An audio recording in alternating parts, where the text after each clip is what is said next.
This congregation has been in the western suburbs since the early 1960s, when a group of people met in a living room to decide if they wanted to start a congregation in this area. For a long time, we were housed in downtown Wayzata. They wanted a place and a location that could be more accessible to the community. They went on a search for new property, found this location, and built 5 years ago. One of the things that we've done is to try to be engaged in the community.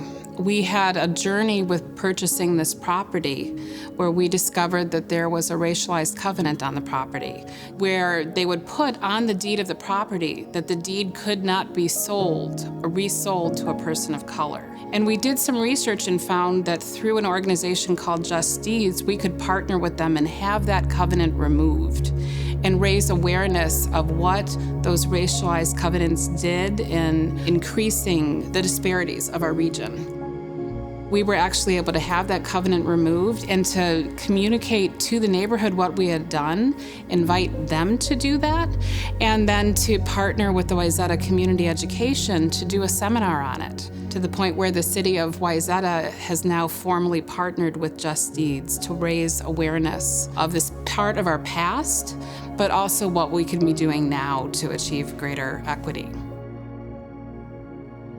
After many, many years of having to focus on, we need a new building, we need a new home to live out our mission, we had the new home. And that question of what are we going to do in this home? How are we going to be in the world? How are we going to help build community and a community that lives out its values was really front and center. And then the pandemic came.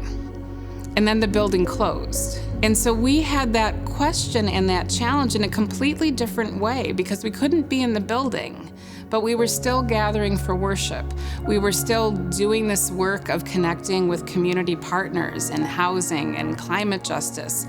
I arrived in August of 2020 to a closed building. We were building out a new understanding of what did it mean to build community, so that when we did reopen, we set up a whole video system and kept the Zoom community alive and connected in as we reopened the building to in-person. We live in really a time of a great loneliness. And the ways in which we were able to continue connection, I think gave people hope. And it gave people a sense that their ways in which we show up for one another actually matter. The ways in which we still volunteer and show up for our neighbor and show up for the community still matter. I get up in the morning and come to church to serve with a group of people who care. In our mission statement, we talked about connect, grow, act. How are we connecting to something larger to ourselves? How are we growing as individuals and as a community? How are we acting on those values out in the world, knowing that we're not alone? We're not alone in either our joys or our struggles. And I think right now that message is really needed in our world. How do we put love at the center? How do we honor the inherent worth and dignity of every person? And how do we build a better world? There's so much right now in our world that is negative and talks about the division and distrust in our world.